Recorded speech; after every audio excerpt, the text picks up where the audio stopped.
Tidak adanya pernyataan minta maaf dari para pelaku perusakan dalam hal ini, dalam tanda petik tentunya, itu adalah hal yang wajar. Kenapa? Karena seharusnya permintaan maaf itu pun itu harus diucapkan oleh pemilik rumah ini. Ambillah toleransi dengan sepaham-pahamnya. Jangan arogansi, jangan karena ekonomi dia lebih tinggi, masyarakat setempatnya, masyarakat ekonomi lemah, kemudian menganggap sepele. Ya, hati-hati. Jadi pahami toleransi dengan sebaik-baiknya, hindarilah hal-hal yang sifatnya sensitif. Jadi kalau memang itu tempat tinggal, jadikanlah tempat tinggal. Kalau mau mendirikan tempat ibadah, maka ikutilah aturan-aturan yang telah ditetapkan oleh negara kita.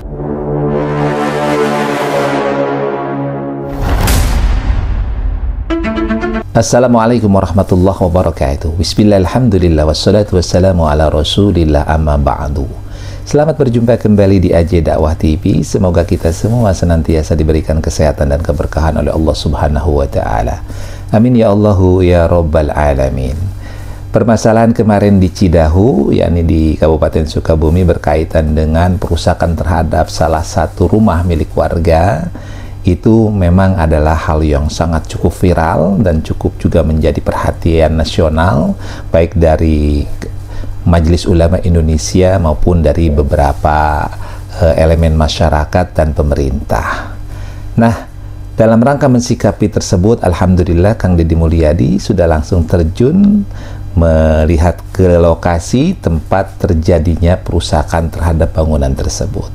Dan setelah dilakukan beberapa verifikasi, memang kita bisa melihat bahwa terjadi beberapa pelanggaran, bahkan mungkin terjadi sesuatu yang tidak memahami tentang apa sih hakikat daripada toleransi beragama.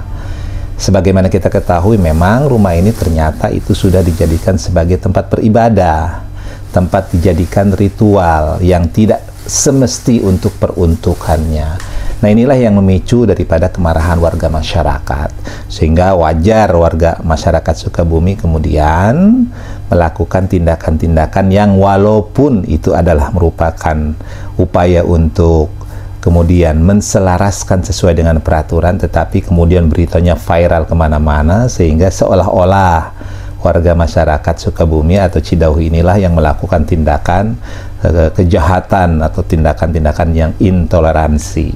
Padahal kalau kita lihat bagaimana proses daripada penertiban terhadap kegiatan-kegiatan tersebut itu didampingi oleh aparat-aparat setempat, baik itu dari pihak kepolisian, tentara, maupun daripada elemen-elemen pemerintah yang lainnya.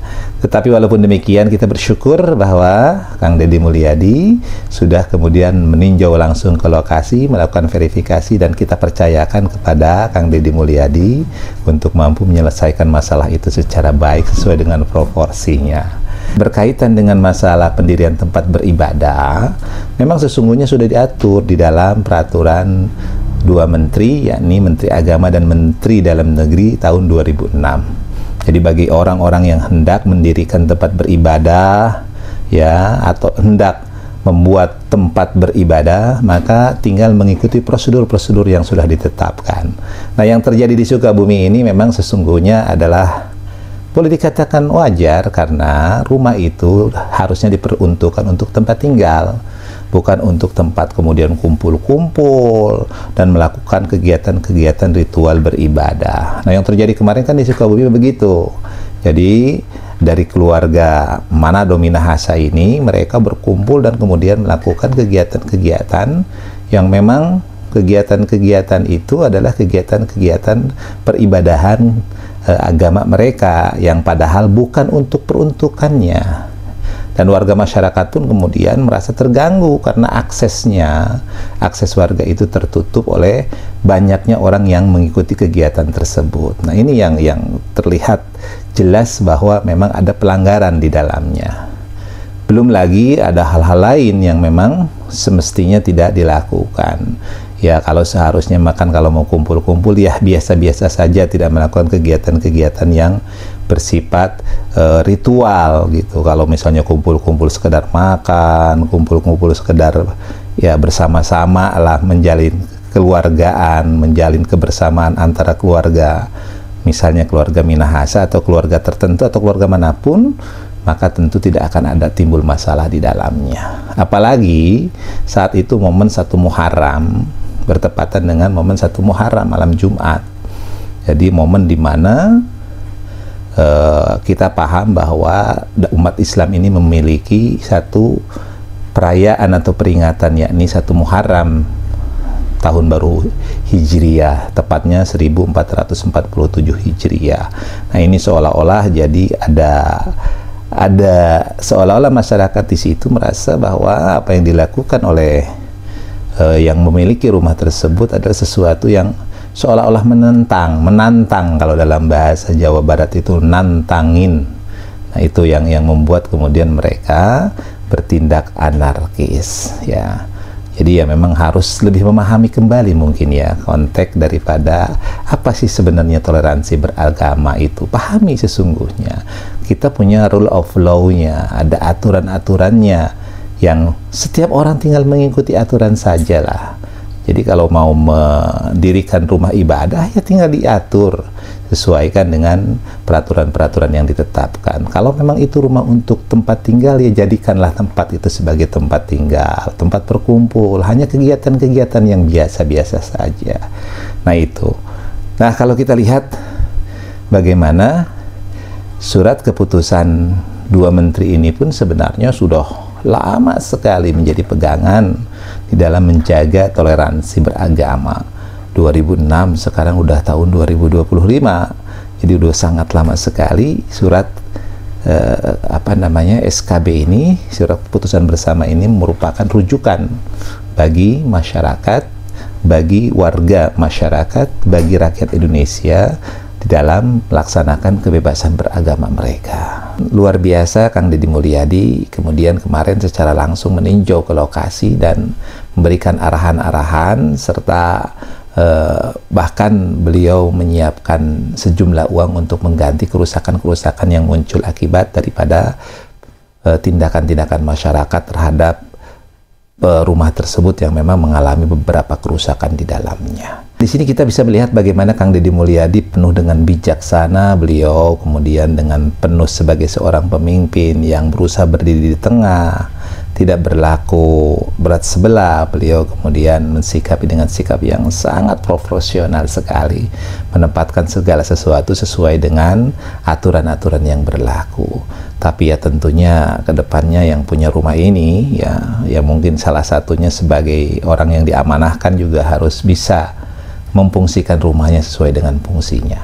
Nah, berkaitan dengan ini, warga masyarakat yang kemarin kemudian melakukan kerusakan, ya dikatakan sebagai melakukan kerusakan lah gitu. Kemarin kemudian membuat pernyataan, di mana pernyataannya sesungguhnya mereka pada dasarnya meminta kepada para penghuni rumah itu ya agar kemudian memfungsikan rumah itu sebagaimana fungsinya, bukan untuk tempat beribadah, bukan untuk tempat melakukan ritual-ritual ibadah mereka, tetapi difungsikan sebagai rumah, sebagai layaknya tempat tinggal. Nah, berikut ini adalah kita saksikan bagaimana pernyataan sikap dari warga masyarakat Cidahu. Sehubungan dengan terjadinya insiden kerusakan rumah yang dijadikan tempat ibadah, maka dengan ini kami dari Forkopimjam Kecamatan Cidahu dan segenap lembaga keagamaan